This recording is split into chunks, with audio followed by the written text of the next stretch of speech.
여러분 혹시 남해에 와보신 적 있으신가요? 푸른 바다가 넘실대는 이국적인 바닷가 마을. 저는 그곳에서 홀로 생활하는 올해 74 되는 할머니입니다. 소위 말하는 독거노인인 셈이죠. 제가 남해에 산다고 하면 그곳이 고향인 줄 아는 분들이 있는데 사실 이곳은 저에겐 아무런 연고도 없는 타향이에요. 오다 가다 어쩌다 한 번쯤 발길에 닿아본 적도 없는 생판 낯선 곳이죠. 방송국 예능 프로그램의 촬영지로 입소문을 타 한때는 남해하면 젊은이들 사이에서 손에 꼽히는 여행지로 부상하기도 했네요. 독일 마을, 다랭이 마을, 휴양림, 양떼 목장, 전망대, 보리암 등 손에 다 꼽을 수 없을 만큼 많은 볼거리 명소는 물론 맛집도 많아서 남해에 오시면 누구나 만족하실 겁니다. 여행객들의 입소문을 타 한때는 거주민보다 여행객이 더 많았던 시절도 있지만 이제는 그런 유명세 거품도 다 빠지고 적적하게 홀로 늙어가는 할마씨들이 친구처럼 자매처럼 서로를 의지하며 지내고 있답니다. 사실 제가 이곳에 내려올 땐 설레고 들뜬 마음으로 찾아오는 여행객들의 마음이 아닌 아무도 날 모르고 나 역시 누구도 아는 사람 없는 곳을 골라서 찾아온 거랍니다. 하나 덧붙이자면 상처받은 마음을 흐르는 바닷물에 설렁설렁 씻어내고 싶었네요. 대한민국에 아는 사람 없는 바닷가 마을이 어디 한두 군데일까마는 어쩌다 콕 집어서 남해가 됐는지 모르겠지만 돌이켜보면 그것도 다 운명이다 싶네요. 저는 바다라고는 구경조차 못한 사면이 높디 높은 산으로 둘러싸인 강원도 깡촌에서 자라 옆 동네 총각한테 시집가 아들, 딸 낳고 살았습니다. 남편은 가난한 농부였는데 가진 땅이 없어서 동네 땅부자로 소문난 이장님 땅을 빌어 농사를 짓는 일종의 소작농이었던 거죠. 남편은 비가 오나 눈이 오나 아침에 동트면 논부터 나가서 살피던 부지런한 사람이었고 1년 365일 농사일밖에 모르는 천상 농부였습니다. 그렇게 죽을 똥 살 똥 모르고 농사 지어봐야 수확철에 지주 좋은 일만 시키지 자기 앞으로 떨어지는 것도 얼마 없는데도 한평생 정직하게 땅을 일구고 제 몫의 적은 소출로 가족들 먹여 살리는 책임감 있는 가장이기도 했네요. 늘 가난에 허덕이면서도 큰 욕심 부릴 줄 모르던 남편은 타고난 기질이 건강했고 기골이 장대해 보는 사람마다 남편이 무병장수할 거라고 늘 했습니다. 헌데 살아보니까 사람 명을 장담하는 것만큼 어리석은 건 없는 것 같네요. 멀쩡히 잘 지내던 남편이 하루아침에 대장암 말기라는 진단을 받은 겁니다. 하늘이 무너지더군요. 시골 병원에서는 자기들이 고칠 수 있는 병이 아니니 서울로 올라가라고 했지만 그러자니 애들을 어디다 맡기며 서울에 간데 빈손으로 무슨 치료를 받을 것인지 길이 안 보이더군요. 남편은 어떡하든 손을 써보려는 저한테 부질없는 짓 말라고 죽을 날 받아놓은 사람을 무슨 수로 살리냐며 담담히 자신의 운명을 받아들였습니다. 그렇게 남편은 암 진단을 받고 6개월 만에 죽었고 저는 하루아침에 과부가 된 것이었죠. 친정엄마도 과부 팔자로 살다가 온갖 고생으로 유복자인 저를 키웠는데 딸은 엄마 팔자를 담는다더니 저도 과부가 될 줄은 꿈에도 몰랐습니다. 그때가 큰애가 5살, 작은애가 2돌 지났을 때니까 지금으로부터 40여 년 전 일이네요.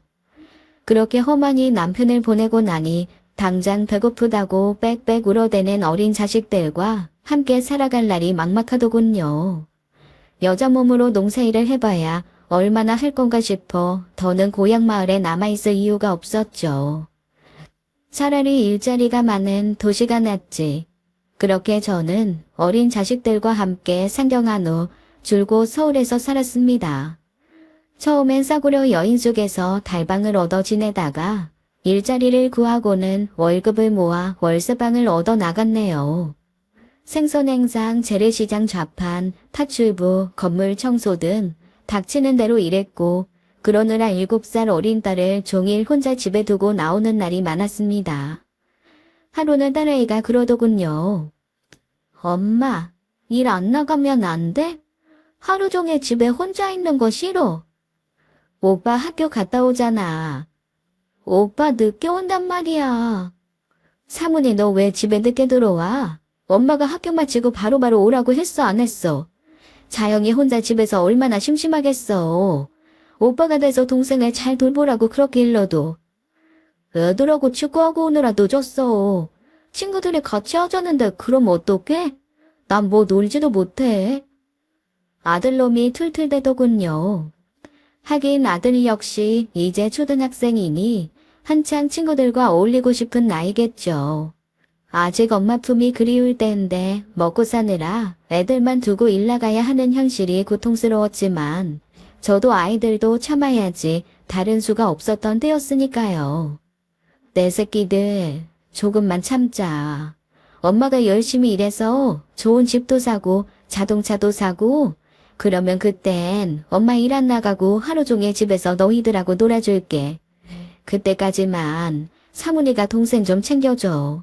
오빠잖아. 엄마가 부탁할게. 응? 아들. 나 한글은 뗐으니까 초등학교 졸업하고 중학교 안 갈 거야. 그런 소리 말어. 학생이 공부를 해야지 왜 안 한대? 그리고 요즘 초등학교만 나와서 어디다 써먹어? 2번 다시 그런 소리 말어. 써먹을 데가 왜 없어? 난 중학교 대신 공장에 갈 거야. 그래서 돈 벌 거야. 나도 학교 안 다닐래. 오빠 따라 공장에 갈래. 돈 벌 거야. 근데 이것들이 쌍으로 뭐라는 거야. 애미 허파 뒤집으려고 작정했나? 왜 학교를 안 댕겨? 이 다음에 사람 대접 못 받고 싶어? 개돼지 취급받고 싶냐고. 많이 못 배워놓으면 어떻게 사는지 네 엄마를 보고도 몰라? 너희 아빠는 또 어땠는데? 맨날 월세방에서 주인 할머니 눈치 보고 사는 거 싫단 말이야. 거지같이 사는 거 지겨워 이젠. 나도 지겨워. 딸아이야 아직 어리니 지 오빠가 하는 대로 따라한다지만 아들놈이 저런 식으로 대놓고 엇나가는 건 속상한 일이더군요. 하지만 걱정과 염려도 순간 치근함이 더 컸습니다. 모든 게 부모 못 만난 죄다 싶더군요. 처음부터 어린애 둘이라니까 월세방을 안 주려고 했던 주인 할머니의 깐깐한 성정을 모르는 바가 아니었거든요. 사정사정해서 방을 얻었지만 늘 도끼 눈을 뜨고 감시하고 사사건건 참견하고 하나부터 10까지 잔소리하고 제가 일 나간 후 애들만 남았을 때 할머니가 우리 아이들을 어떻게 대했을지 상상이 갑니다. 아들이 집에 붙어있기 싫은 건 어쩌면 당연한 일일지도 모르겠네요. 그러지 말어. 엄마가 누굴 믿고 사는데. 상훈이 넌 우리 집 대들 보잖아. 엄마한텐 네가 전부인데 네가 그러면 돼? 아무것도 모르는 동생은 오빠만 따라하는데. 네가 잘해야지. 그래야 동생도 잘하지. 저는 어르고 달래서 아이의 마음을 풀어주고 다시 또 일상으로 돌아가 하루하루 힘들게 살아내고 있었습니다. 아마 그때가 큰아이가 중학교 3학년 때였을 거예요. 학교에서 급한 연락을 받고 저는 공장에서 일하다가 말고 달려갔습니다. 공장 주임님이 사무실 전화를 바꿔주며 아들 녀석이 학교에서 사고를 쳤다길래 옷 갈아입을 정신도 없이 저는 때 묻은 작업복 차림 그대로 달려갔네요. 학교 상담실에는 풀 죽은 아들과 같은 반 아이의 엄마, 그리고 담임 선생님이 모여있더군요. 저는 정신없이 상담실에 뛰어들어가 연신 모두에게 죄인처럼 깊게 목례를 했습니다. 죄송합니다. 제가 상훈이 엄마인데 우리 상훈이가 뭘 어쨌다고요? 상훈이가 같은 반 친구 돈을 가져갔어요. 그럴 리가 없어요, 선생님. 우리 애가 왜 도둑질을 해요? 우리 애 그런 애 아닙니다. 사실 어머님, 상훈이 도벽 오늘이 처음이 아니에요. 이미 여러 번 전과가 있네요. 하늘이 무너지는 것 같더군요. 내 새끼가 도둑질이라니. 고개를 떨구고 기죽어 있는 아들놈을 보니 마음이 안 좋더군요. 지난번에도 같은 반 학생 육성회비를 손대서 반이 발칵 뒤집혔거든요. 그전에도 모아둔 학급비가 없어져서 또 그랬고. 그게 우리 사모님 짓이라고 누가 그래요? 아빠도 없고 가난한 집 애라고 괜시리 지를 짐작으로 그러는 거면 저 가만 안 있습니다. 실은 증인이 있습니다. 지난번에도 어머님 부르려다가 사모니가 못하게 해서 대신 얼마든지 자기를 혼내라고 어머님만큼은 모르게 해달라고 했어요. 제 선에서 벌 좀 주고 반성문 쓰게 해서 마무리했거든요.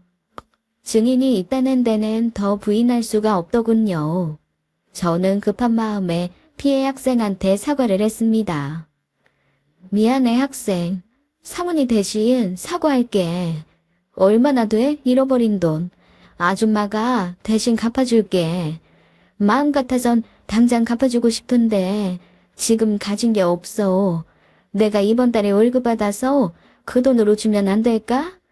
공장에서 일하거든 아줌마가. 이번 달 말일에 월급날이니까 그때까지만 기다려주면 좋겠는데. 아 몰라요. 짜증나. 선생님이 잘 좀 해결해 주세요. 우리 애 이제 2번 다시 그런 짓 안 할 겁니다. 제가 집에서 잘 가르칠게요. 네? 그런데 어머님, 이번엔 제 선에서도 어떻게 안 되네요. 피해 학생 어머님께서 워낙에 강경하셔서 경찰 신고해야 할 것 같은데. 저는 아이 옆에 잘 차려입은 애엄마한테 사정해보기로 했습니다. 사모님, 한 번만 용서해 주세요. 제가 이렇게 대신 될게요. 사모님이 사람 하나 살린다 생각하시고 선 좀 부탁드립니다. 한 번만 봐주시면 뭐든 할게요, 사모님. 이것 보세요. 이게 지금 사과로 끝날 일인가요? 그럼 제가 어떡하면 사모님 마음이 풀리실까요? 뭐든 시키는 대로 하겠습니다. 엄마 미쳤어? 뭘 시키는 대로 해? 그럼 죽으러 그럼 죽을 거야. 사모님 넌 가만히 있어. 엄마가 알아서 할 거니까 어른들 일에 나서지 마. 사모님, 제가 자식 잘못 키운 죄니까 절 벌해주세요. 대신 우리 아들만큼은 뭐라고 하지 말아주십시오. 제가 앞으로 잘 가르치겠습니다. 2번 다시 이런 일 없게 잘 타이를게요. 저는 무릎을 꿇고 머리를 조아리며 학부모한테 사정했습니다. 그 덕분인지 일은 그 정도 선에서 무마됐네요. 아들은 조퇴시키고 함께 집으로 오는 길은 이로 말할 수 없이 참담하더군요. 너 대체 왜 그러니? 왜 그렇게 엇나가? 다른 집 애들보다 더 착하고 반듯하게 커도 여차하다 애비 없는 후리 자식 소리 듣기 십상인데 왜 그래? 내가 뭘 그렇게 잘못했는데? 그러게 진작 용돈 좀 주지. 다른 애들은 다 받는데 난 용돈 10원 한 장 받아본 적 없잖아. 엄마가 언제 나한테 돈 준 적 있어? 쓸 땐 많고 돈은 없고 훔쳐서라도 써야지 그럼 어쩌라고. 학생이 무슨 돈이 필요해? 엄마가 밥을 굶기디? 월삭금을 안 주디? 맨날 꽁보리밥에 김치 쪼가리 지긋지긋해. 햇빛도 안 드는 지하방에서 두더지도 아니고. 엄마가 니들한테 잘 못하는 거 알아. 좋은 집에서 좋은 거 먹고 살게 하고 싶지만 엄마 능력으로는 안 돼. 그게 엄마도 너무 속상해. 우리 상훈이가 엄마 좀 봐주면 안 될까? 정직하게 살아야지. 착하게 살면 언제고 복 받는 거야. 또 그 소리. 나중에 복 받으면 뭐해? 당장 힘들어 죽겠는데. 조금만 참으라고 했잖아. 참고 공부하면 웃을 날 온다고. 맨날 참아라 참아라. 참는다고 뭐가 달라진다고. 엄만 자존심도 없어? 무릎 꿇고 비는 꼴 보기 좋더라. 그럼 경찰서 가서 조사받을래? 그러다 여차하면 소년원 가. 뭘 알기나 해? 그깟 소년원이 별거야? 별 좀 달면 어때서? 저는 아들의 뺨을 후려쳤습니다. 때마침 마을 저수지 앞에 이르렀을 때라 저는 아들에게 충격요법을 써보기로 했네요. 이렇게라도 해서 아들의 도벽을 고칠 수만 있다면 했으니까요. 같이 빠져 죽자. 널 잘못 가르친 나도 살 자격 없고 너도 그 나이에 벌써 도둑질이나 하는 거 더 살아봐야 답도 없어. 같이 죽어. 내가 왜 죽어? 죽고 싶으면 엄마나 죽어. 나 이제 가난하게 안 살 거야. 돈 벌 거야. 돈 많이 벌어서 나 무시하고 엄마 무릎 꿇린 사람들 짓밟아 줄 거야. 그게 마지막이었습니다. 아들은 붙잡는 제 손을 뿌리치고 그 길로 집을 나가버렸고 사방으로 찾아다녔지만 끝내 찾을 수 없었습니다. 가출한 불량학생을 내 자식처럼 찾아줄 경찰은 없더군요. 그땐 하루하루 집 나간 자식놈 걱정으로 티가 마르고 살아도 산 게 아니었죠. 자식이 죽었는지 살았는지도 모른 채 무슨 정신으로 그 세월을 버텼는지 지금 생각해도 잘 모르겠네요. 건사해야 할 어린 딸아이가 없었으면 아마 버티지 못했을 겁니다. 어미가 돼서 할 수 있는 일이라곤 그저 집 나간 자식 무사 못할을 빌며 장독대에 정화수 한 그릇 떠놓고 빌고 끼니 때 되면 어디서든 밥 굶지 말라고 아들 몫으로 밥 한 공기 떠놓는 것밖에 없더군요. 그렇게 시간이 흘러 20년 만인가요? 아들이 불쑥 찾아왔더군요. 언제고 찾아올지도 모른다는 생각에 한 번도 이사를 한 적이 없었습니다. 집주인 할머니가 돌아가시고 그 자녀분이 집을 싸게 팔길래 그동안 모은 돈으로 은행 대출까지 끼고 그 낡은 구옥에 단층을 사버렸네요. 그래봤자 다른 사람 전셋값 정도지만요. 다른 사람 눈엔 오늘 허물어져도 이상할 거 없는 낡은 구옥이지만 우리 가족한텐 세상에 둘도 없는 보금자리고 집 떠난 자식이 돌아올 어미의 품이고 안식처였습니다. 세월의 풍파를 그대로 맞은 장성한 아들은 고단한 객지 생활을 접고 그렇게 어미 품에 돌아왔네요. 며느리라며 여자 하나를 달고 말이죠. 솔직히 며느리감으로 한눈에도 안 찼지만 그런 걸 따질 계제가 아니었습니다. 죽은 줄 알았던 자식놈이 살아 돌아왔는데 그것만으로 충분했으니까요. 얼싸안고 울고불고 20년 세월의 소회를 뜨겁게 풀어낸 건 저뿐이고 아들놈은 덤덤했고 마치 어제 집을 나갔다 돌아온 사람처럼 별 감정이 없더군요. 그렇게 아들 내외와 한 집에서 지내게 되면서 저는 생각지도 못한 문제에 봉착했습니다. 착실히 돈 벌어 모을 생각 않고 한탕 크게 해먹을 생각뿐인 아들놈은 눈먼 돈을 쫓아 아침 저녁 없이 나돌아다녔고 며느리란 아이는 종일 빈둥거렸네요. 보다 못한 제가 한마디 했습니다. 넌 하루 종일 껌 씹으면 턱도 안 아프니? 아니요.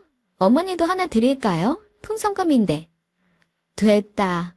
그렇게 누워서 미용 잡지만 보면 허리 안 베겨? 아니요. 어머니도 보세요 그럼. 자꾸 저 감시하지 마시고. 전 어머니가 뭐라든 타클 안 거는데 어머님은 왜 그러세요? 그러지 말라고 얘기했는데.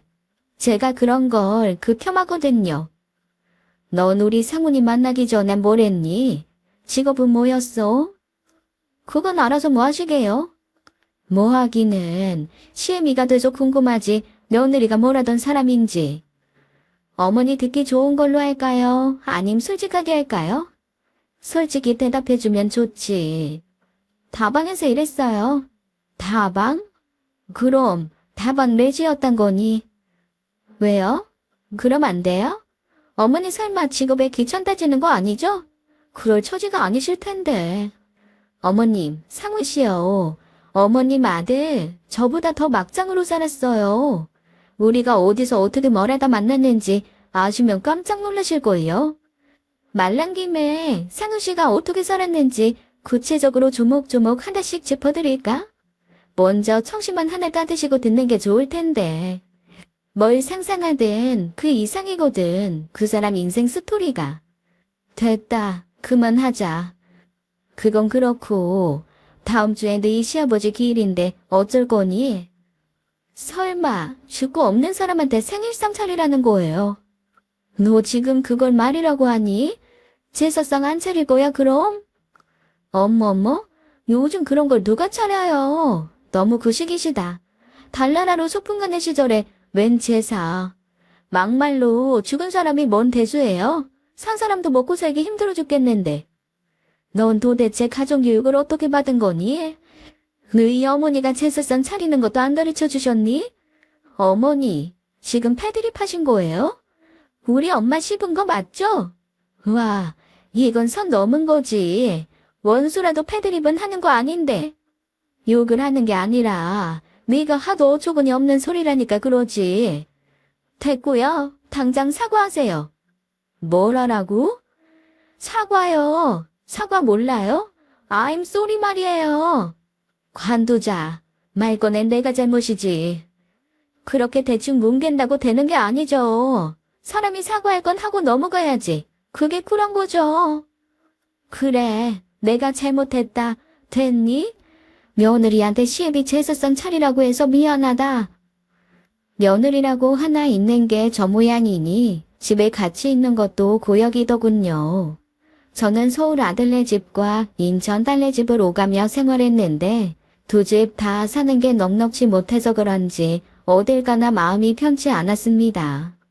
늙은 제가 먹어봐야 얼마나 먹고 전기를 써야 얼마나 쓰고 수돗물을 써야 또 얼마를 쓴다고 자식놈들이 눈치를 주네요. 눈치 볼 일도 아닌데 눈치가 보이고 괜히 애들한테 짐이 드는 것 같아서 마음이 무거웠죠. 한 부모가 10자식은 돌봐도 10자식이 한 부모 못 모신다더니 아들, 딸 골고루 낳아서 좋아했던 게 무색해지더군요. 자식 새끼들 안 굶기려고 도둑질하고 몸만 안 팔았지 안 해본 일이 없었는데 발길 닿는 곳마다 이고지고 생선행상에 재래시장에 자판 깔고 안 팔아본 게 없었는데 그뿐인가. 생산직 3교대 근무에 남의 집 식모살이까지. 그렇게 몸뚱이가 부서져라 이래서 키워놨더니 이 꼴을 보자고 그랬나 싶네요. 젊어서 몸이 미쳐낼 때 안 아끼고 혹사해서 그런지 이젠 온몸 마디마디 쑤시고 결리고 안 아픈 데가 없네요. 저는 아들네에서 두어 달 지내다가 딸네로 가서 두어 달 살고 오고 다시 아들네에서 생활하다 다시 딸네로 가는 식으로 생활했습니다. 딸네 집에 갔더니 사위가 실직했다는 소식이 전해지네요. 닥서방 또 직장 때려쳤다며? 아니 그 사람은 왜 그렇게 한 곳에 진득하니 못 붙어 있다니? 낸들 알어. 속상해 죽겠어. 여기저기 돈 들어갈 구멍은 많은데 당장 어쩌나 몰라. 어디 적게 받는 데라도 들어가라고 해. 지금 월급 떼질 때가 아니잖아. 어디 갔어? 일자리 구하러 간다고 나갔는데 핑계지 뭐. 또 술이나 퍼마시고 들어오겠지. 워낙 하나 다들 왜 이러는지 모르겠다. 너희 올케가 하도 사람 심상하게 해서 왔더니 여기 와도 좋은 걸 못 보고. 하여간 올케는 그게 문제야. 왜 그렇게 사람 비위를 못 맞출까? 서비스업 종사했으면 그런 쪽으로 프로 아닌가. 근데 너 얼굴이 왜 그래? 너는 왜 멍이 들었어? 넘어졌어. 넘어진 게 아닌데 뭘. 사실대로 말해. 왜 그런 거야? 넘어졌다면 그런 줄 알아요 좀. 뭘 그렇게 꼬치꼬치 캐묻고 그런데. 설마 박서방 또 성지금 하냐? 그치? 또 때리는 거지 그놈이. 아냐, 이제 안 때린다니까. 그 버릇 고쳤어. 고치기는. 그 위는 대체 왜 그런다니? 어? 어디 때릴 사람이 없어서 치마누랄 때려. 다 술 때문에 그런 거야. 술만 안 먹으면 좋은 사람이야. 술이 웬수지. 넌 대체 그런 위인하고 왜 사니? 엄만, 박서방이나 되니까 나랑 살지. 어떤 놈이 나 같은 거랑 살아주냐? 내가 배운 게 있어 가진 게 있어. 돈이 문제지 뭐. 돈만 많으면 그 사람도 나한테 얼마나 잘하는데. 사는 게 힘드니까 가끔 손도 올라가고 그러는 거지. 실직한 사위 보는 것도 마음 불편하고 어디 들어가 살 곳만 있으면 자식들 신세 안 지고 속 편하게 혼자 살고 싶더군요. 그렇게 딸네 집에서 한 달을 지내다가 다시 아들네 집으로 돌아왔더니 아들놈이 대뜸 애미 안부가 아닌 다른 용건부터 묻네요. 엄마, 돈 좀 있어?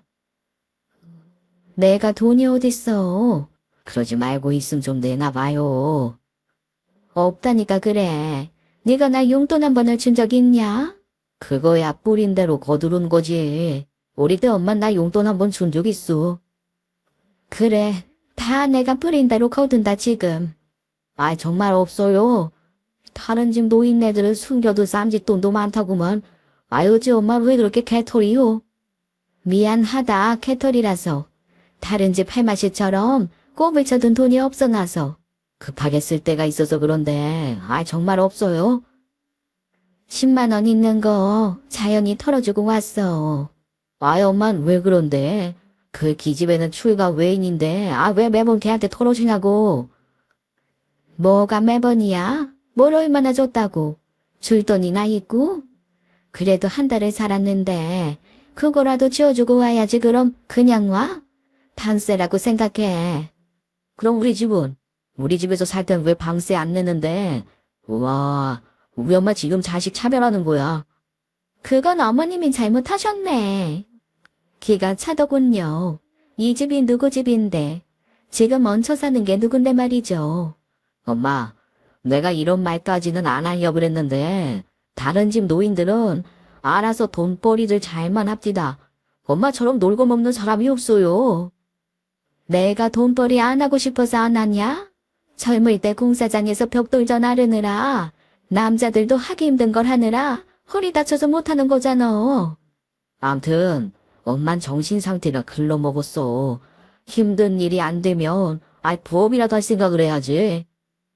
그건 이 말이 맞아요. 사람이 정신 상태가 얼마나 중요한 건데요. 그러는 넌 왜 돈벌이 안 하고 집에서 노냐? 엄마? 어머니 지금 저한테 시비 거시는 거예요? 저야 애들 건사하죠. 우리 애들 밥해 먹이고 학교 보내고. 어머니처럼 그냥 노는 건 아니죠. 암튼 이 집구석은 그게 문제야. 이분 많은데 돈벌이 하는 놈은 나 하란고. 차라리 애미 팔아먹어라. 애미 팔아서 그렇게 좋아하는 돈 벌어. 뭔 말을 그렇게 한대. 늙어 빠진 사람을 어디다 팔아먹어. 살 사람이나 있고. 엄마, 우리 민정이 민수, 걔들 얼마나 불편하게 지내는 줄 알아요? 그래서 마루에서 자잖아. 네 새끼들 불편할까봐 편하게 자라고. 마루에 나와 자는 것도 눈에 가시냐? 그럼 어디 마당으로 나가주랴? 아니, 차라리 길바닥에 나 앉을까? 엄만 꼭 대화를 이런 식으로 하더라. 참 기분 더럽게. 아이들아 길바닥에 나가래요. 맨날 나만 나쁜 놈 만들지. 이놈의 집구석. 아들놈이 제 분을 못 이겨 마당에 놓인 세숫대야를 걷어차며 대문을 나서더군요. 또 오늘도 술 한잔 할 이유가 생겼겠죠. 짐덩어리 같은 노인네 안주 삼아 물고 뜯고 소주잔을 비우겠네요. 내 배 아파 낳은 내 새끼가 아니라면 이 꼴 저 꼴 안 보고 살 텐데 천륜이 뭔지. 그러게 어머님은 왜 애먼 아들을 불효자를 만들어요? 여보, 민수 아빠 같이 가. 우리 사거리 껍데기집에서 쇠주 한잔 할까? 기분 풀어 자기야. 제가 너무 오래 살았나 싶더군요. 돈. 그저 눈만 뜨면 돈 얘기뿐인 자식놈들. 원망스럽고 밉다가도 한편으론 얼마나 돈에 찌들어 살면 저럴까 싶기도 하고 궁핍하게 살다 보면 누구라도 저러지 이해가 됐다가 그래도 어쩔 수 없이 서운하고 속상한 게 사실입니다. 그러고 얼마 후에 아들놈이 일자리 하나 물어왔다며 저한테 권하더군요.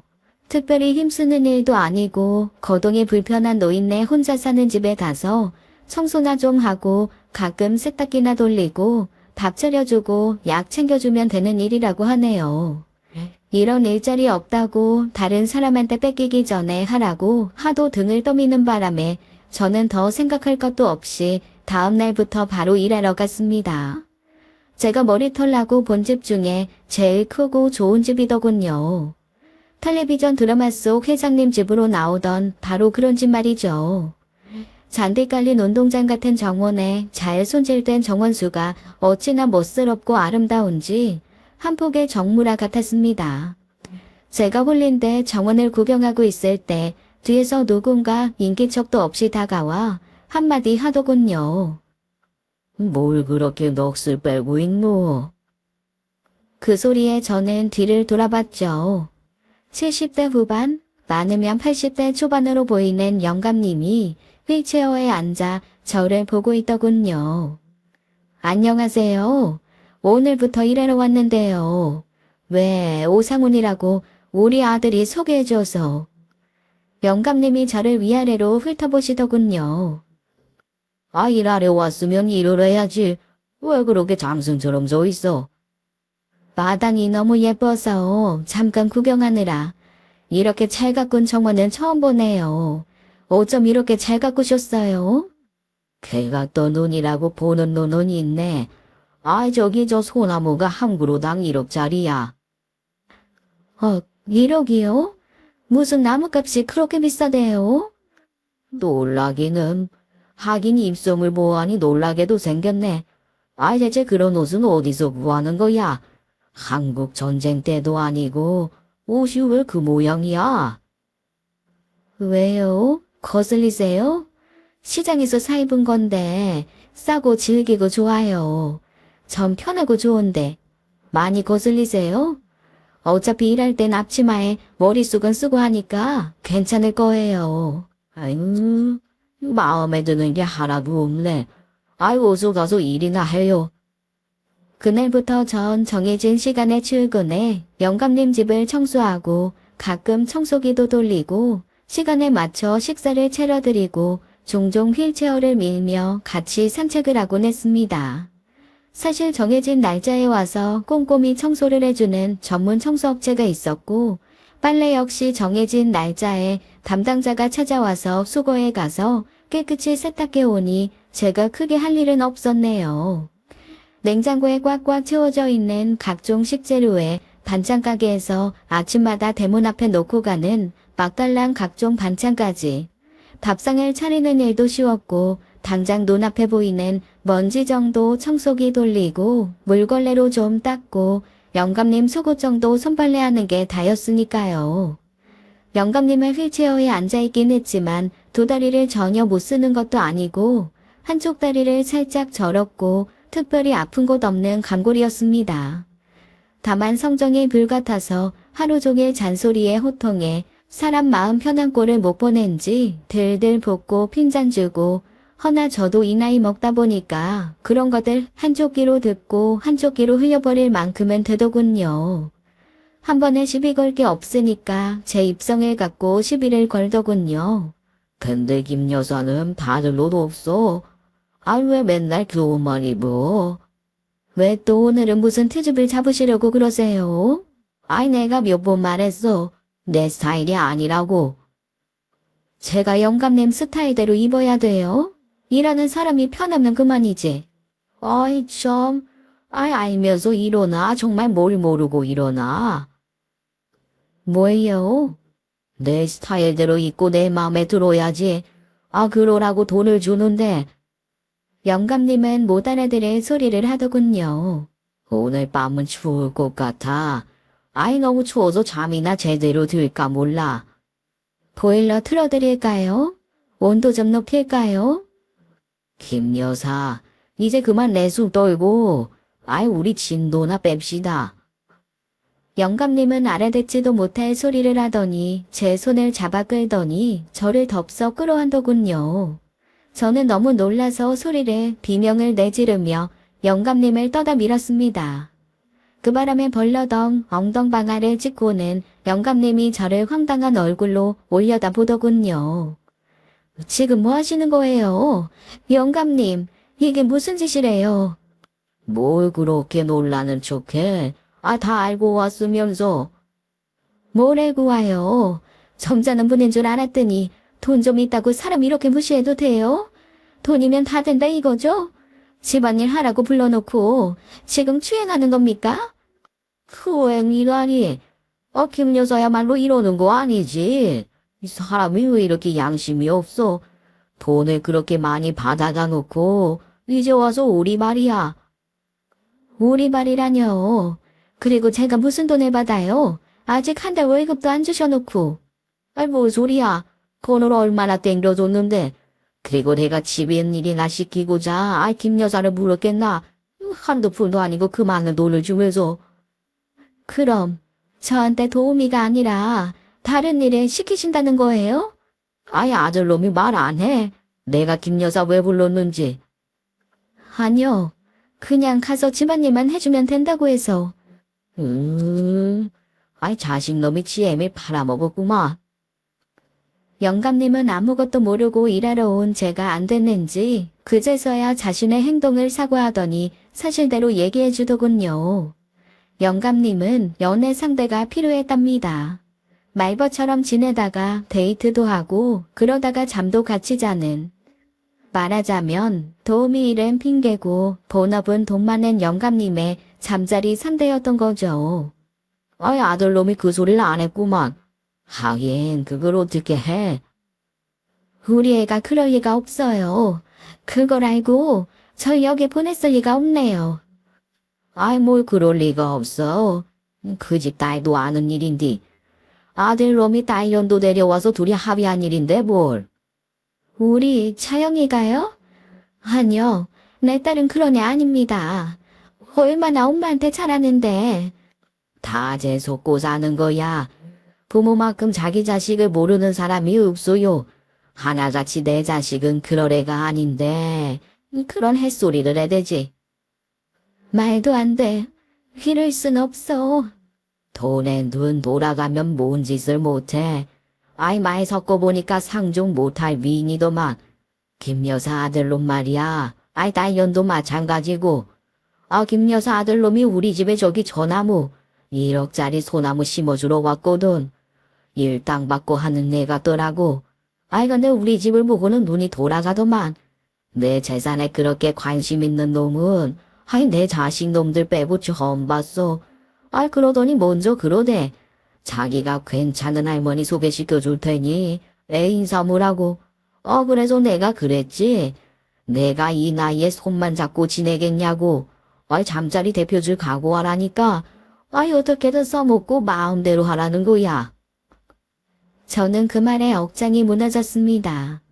아들놈이 제 어미를 그런 식으로 취급하고 결국 돈 때문에 이런 어처구니 없는 짓까지 했다고 생각하니 절망스럽더군요. 그심하기도 하고 고작 이런 취급이나 받자고 아득바득 자식들 키웠나 싶어 서럽기도 하고 한마디로 인생 헛살았다 싶어 눈물이 났습니다. 한 번 터진 울음은 쉽사리 그쳐지지 않더군요. 엉엉엉 얼마나 울었던지 영감님이 절 달래주더군요. 그날 저는 영감님과 허심탄회하게 속에 있는 말을 다 하고는 서로 살아온 인생사까지 주고받으며 담을 꼬박 세웠습니다. 소시적에 작은 시멘트 공장을 하던 영감님은 신도시 건설붐으로 돈을 쓸었다고 하네요. 신도시 아파트 건설 현장에 영감님네 시멘트가 안 들어간 게 없다고 합니다. 그때 크게 돈을 벌어서 지금은 재료가 소리를 듣게 됐다고요. 밤마다 돈을 세다 다 못 세고 잠들 정도였다나요? 헌데 영감님 자녀들이 그 재산을 노리고 어찌나 아귀 다툼을 해대던지 마누님께선 화병으로 돌아가시고 홀로 남아 자식들과 절연하고 남처럼 지낸다고 합니다. 돈이 많으면 많아서 돈이 없으면 없어서 자식들과의 불협화음이네요. 저는 아무 일도 없는 듯 아들 집으로 가 자식들을 볼 자신이 없었습니다. 딸아이도 마찬가지고요. 영감님은 제가 오갈 데가 없는 걸 아시고는 빈방을 내주셨어요. 있고 싶을 만큼 있으라며 자식놈들 눈치 보지 말고 마음 편히 지내라고 하시네요. 그렇게 영감님 집에서 겹방살이하며 한 달을 지내는 동안 자식놈들 누구 하나 절 찾지 않더군요. 아무 말도 없이 집에 안 들어가면 전화 연락을 하고 찾아 나서고 경찰에 실종 신고라도 하는 게 순서인데 제 자식놈들은 그렇지 않더군요. 그런 애들을 저보다 더 괘씸해하는 건 영감님이었습니다. 내 자식이나 남의 자식이나 하나같이 싸가지가 달라지야 부모할 일을 못같이 알아요. 돈이나 주면 해볼래 해서 그제서야 부모 대접을 하지. 남도 이런 남이 없어요. 집안에서 키우는 똥개도 집 나가서 한 달씩 안 들어가면 찾아 나설건나. 어머니가 들어오고 말건 이건 뭐 안중에도 없으니 이 험한 세상에 이 어디서 잘못됐나 걱정들도 안 되나. 관두세요. 쟤들 먹고 살기도 바쁜데 뭘 나까지 신경을 써요. 어디서든 잘 지내겠거니 하는 거겠죠. 김 여사는 자식놈들 믿지도 않아. 아, 이런 것들을 어떻게 그냥도 자식들하고 영 끊고 사는 주제에 이런 말 하는 거 좀 그렇지만, 아이, 그런 놈들은 본때를 배줘야 하는 거야. 무슨 본때를 보여줘요? 이제부터 내가 하자는 대로 합시다. 걔들은 혼꾸녕을 좀 놔야 돼. 그 후 영감님은 아들놈한테 전화해 며느리는 물론 딸아이와 사위까지 다들 데리고 당신 집으로 오라고 했습니다. 무슨 생각으로 애들을 불러들이는지 짐작도 안 가더군요. 아들이 다들 이끌고 도착하고 한 달 가까이 말도 없이 집에 안 들어간 저희 어미는 안중에도 없고 자식놈들이 하나같이 의리 번쩍한 영감님 집에 홀려서 넋이 빠졌더군요. 고급 인테리어에 침을 흘리며 어찌나 감탄을 해대던지 제가 다 민망하고 부끄럽더군요. 자네들은 모친이 집에 안 들어가도 걱정도 안 돼. 아, 물론 내 집에서 나랑 같이 지내서 별일은 없었지만 요즘 세상에 좋은 사건 사고가 많아. 자식놈들은 제 어미가 낯선 영감과 한 달을 동거했다는 소식에도 크게 놀라지 않더군요. 관심사가 아니었을 테죠. 허나 영감님의 다음 말엔 아이들의 입이 쩍 벌어지더군요. 자네들을 불러들인 건 이제부터 내가 자네 모친과 진지하게 교제해 볼 생각이야. 아, 그거 얘기하려고 오라고 한 거야. 내가 어떤 사람인지, 경제력이 어떤지는 사는 집 보면 대충 계산 나올 테고, 병든 아내랑 사별하고 호래비로 지내다가, 아, 비슷한 연배 할머니들을 좀 만나봤지만, 하나같이 별로더라고. 처음으로 마음에 든 사람이야, 자네 어머니가. 사귀다가 여건되면 정식으로 결혼식도 하고 혼인신고도 하고 그럴 계획인데, 아, 생각들이 어때? 자식놈들이 하나같이 쌍수를 들어 환영하더군요. 정식으로 결혼식하고 혼인신고를 하게 되면 영감님 호적에 자기들도 올라가는 거냐고 묻더군요. 그렇다는 대답에 자식놈들이 입을 틀어막고 소리 없는 환호를 합디다. 내 평생에 내 자식들이 그렇게 입이 찢어져라 좋아하는 꼴은 또 처음 봤죠. 무슨 생각으로 일을 벌리시나 싶었지만 전 영감님이 하는 대로 두고 봤네요. 그렇지만 나도 내 자식들이 먼저고 걔들한테 이 상황을 전하고 허락도 받아야 하는 거니까 아, 시간이 좀 필요해. 내가 됐다 할 때까지 어머니 모시고 가서 기다려. 자네들 어머니 잘 모셔. 이제 나한테 귀한 사람이니까. 영감님의 추상 같은 명에 자식들이 일사불란 움직이더군요. 저는 집에 와서 아침에 눈 뜨면 아들 며느리의 깍듯한 무난 인사로 하루를 시작하고 삼시세끼 밥상도 어찌나 수라상인지 며느리는 뭐부터 먹어야 할지 모를 만큼 제가 좋아하는 반찬들로만 상다리가 부러지게 차려냈습니다. 돈 없다고 맨날 돈 타령만 하더니 돈이 어디서 나서 그러는지 걱정이 될 만큼 아들 내외는 저한테 지극 정성이었어요.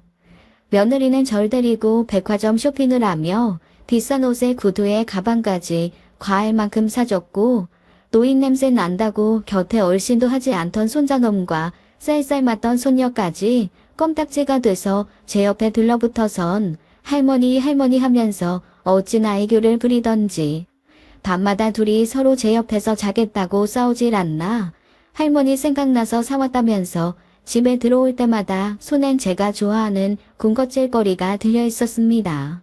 하루하루가 행복하더군요. 천국이 이보다 좋을 수 있을까 싶었죠. 구름 위를 떠다니는 기분이랄까요. 처음으로 가족 여행도 했네요.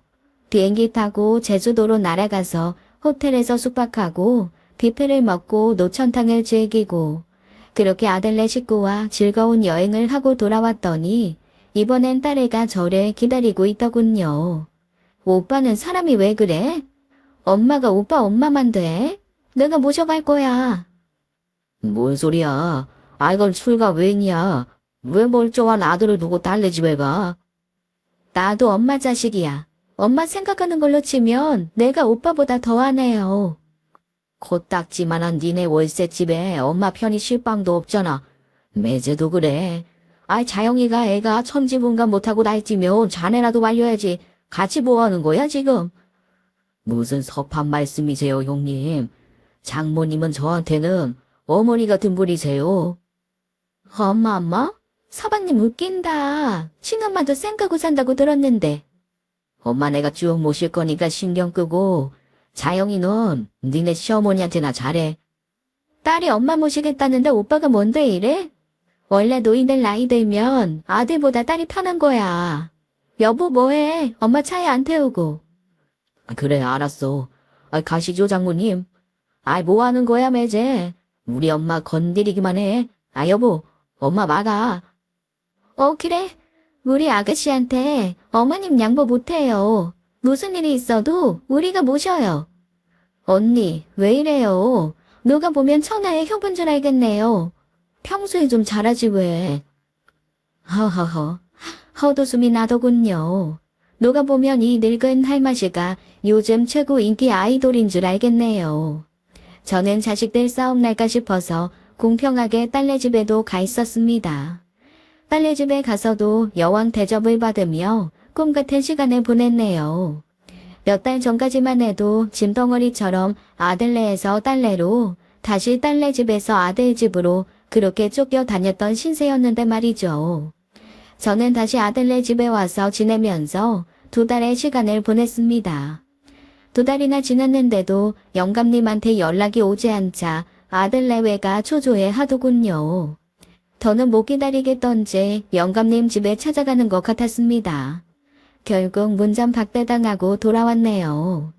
전화를 수십 통해도 영감님과 연결이 안 되자 아들네외는 물론 딸네 부부도 불안해하며 어쩔 줄 몰라 했죠. 수십 통 끝에 가까스로 전화가 연결되자 아들이 반색하며 스피커폰으로 켜놓고 통화를 시작했습니다. 며느리 딸의 사위까지 기대 어린 얼굴로 통화에 동참하더군요. 어떻게 된 겁니까, 어르신? 거기서 2달이나 지났는데 왜 아직 아무런 말씀이 없으세요? 뭘 말인가. 저희 어머님과 결혼식이요. 혼인신고도 하신다고 하셨는데. 아하, 그거. 우리 자식놈들이 하나같이 반대하더라고. 자식놈들이 그렇게까지 반대하는데 늙은이가 힘이 있나? 그냥 없던 일로 해. 아니요. 그러시면 안 되죠. 이제 와서 결혼을 못 하시겠다니. 그럼 우린 뭐가 됩니까? 맞아요, 영감님. 이제 와서 왜 이러세요? 우리가 그동안 엄마한테 쓴 게 얼만데. 그건 우리도 마찬가지나요. 어머님 제주도 여행 오시며 빼기며 굳으며 그거 다 대출받아서 한 건데. 어르신, 다시 생각해 보십시오. 저희 장모님 괜찮은 분이세요. 장모님하고 혼인신고하시면 저희가 친자식처럼 잘하겠습니다. 나 자식들 많아. 자네들까지 필요 없네. 내 호적에 자네들 올리고 나 죽고 나면 그 유산이 돌아갈 텐데 설마 내 돈 노리고 이러는 거 아닐 테지. 그런 게 아니라 저희는 그저 어르신이 너무 좋은 분이라 놓치고 싶지 않아서요.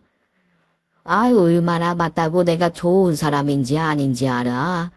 괜시리 입에 발린 소리 할 거 없네. 암튼 자네가 2달 동안이나마 자네 모친을 잘 챙겼다니 다행이네. 당연한 거지만 자식이 돼서 부모 잘 모시는 건 당연한 일이잖아. 설마 나한테 어머니 모신 비용 청구하는 건 아닐 테지. 그럼 앞으로도 어머니 잘 모시고 효도하고 살게. 이만 끝내. 영감님의 전화가 예방적으로 끊기고 그 뒤에 아들의 번호가 수신 차단이 되면서 아들은 넋이 나간 얼굴이었습니다. 딸애도 마찬가지고 며느리도 사위까지도 그렇더군요. 그 뒤부터 이제껏 맛본 천국의 맛은 쓰디쓴 지옥의 맛으로 바뀌었습니다. 자식놈들이 도끼 눈을 뜨고 저를 노려보더군요. 마치 당첨된 로또를 잃어버린 것처럼 손에 다 굴러들어온 복을 걷어찬 것처럼 저를 몰아세우기 시작하더군요. 저는 이미 마음의 준비를 했기에 크게 동요하지 않았습니다. 좀 잘하지 그랬어요.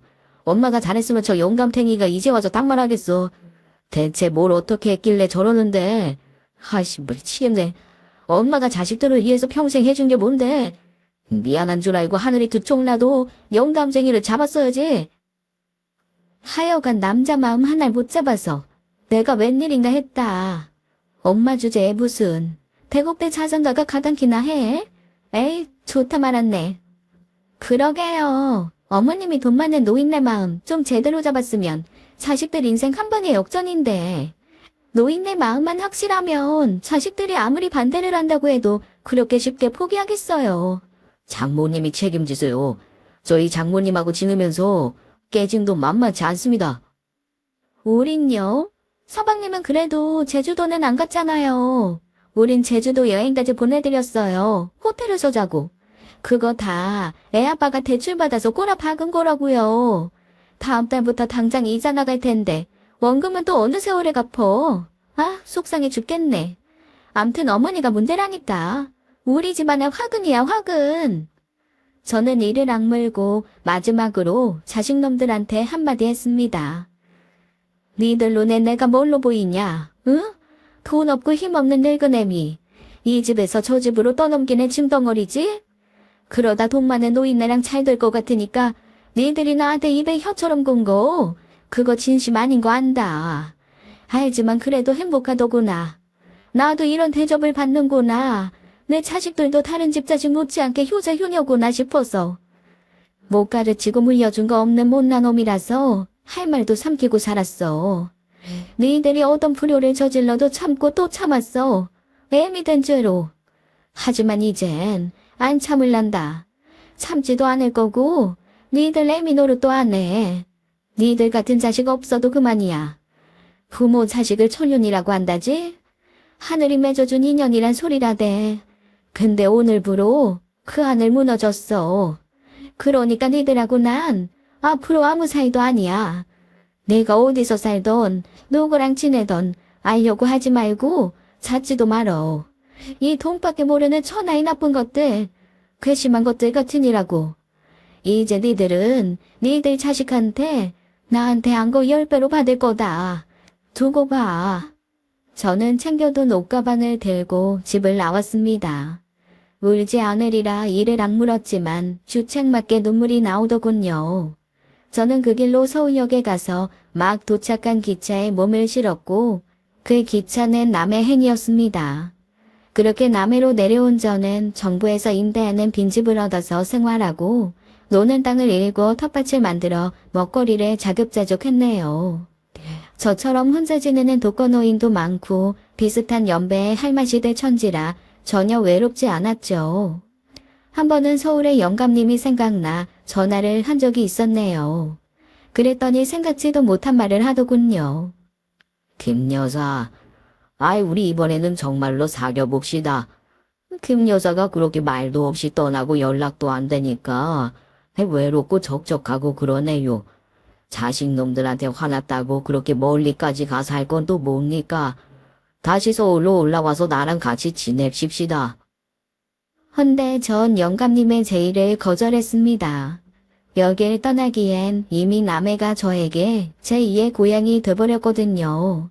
아직은 잘 모르겠습니다. 죽을 때까지 자식놈들을 안 봐야 하는 건지 나중에라도 용서해야 하는지는. 하지만 한 가지 확실한 건 아직 그럴 마음이 없다는 거예요. 자매처럼 친구처럼 지내는 이웃 할머니들과 여기 내 고향 남해에서 지금은 누구보다 행복하게 지내고 있으니까요. 옆집 할머니가 부르네요. 마을 회관에서 10원짜리 고스톱판이 벌어졌다는데 가봐야겠어요. 별 볼 일 없는 제 얘기를 들어주셔서 감사합니다. 다 늙어 주책이다 싶어서 안 보내려고 했는데 사연을 보내게 잘했다 싶네요. 채증처럼 얹혔던 가슴 속이 뻥 뚫리는 것 같습니다. 남해에 꼭들 놀러 오세요. 오시면 제가 살아가는 얘기를 더 들려드릴게요. 물 좋고 공기 좋은 남해에서 제가 얼마나 행복하게 살아가고 있는지 자랑하고 싶네요. 청취자 여러분 모두 건강하십시오. 지금까지 사연 읽어주는 남녀였습니다. 끝까지 시청해주신 여러분 감사드리며 저희는 다음 사연으로 돌아올게요. 감사합니다.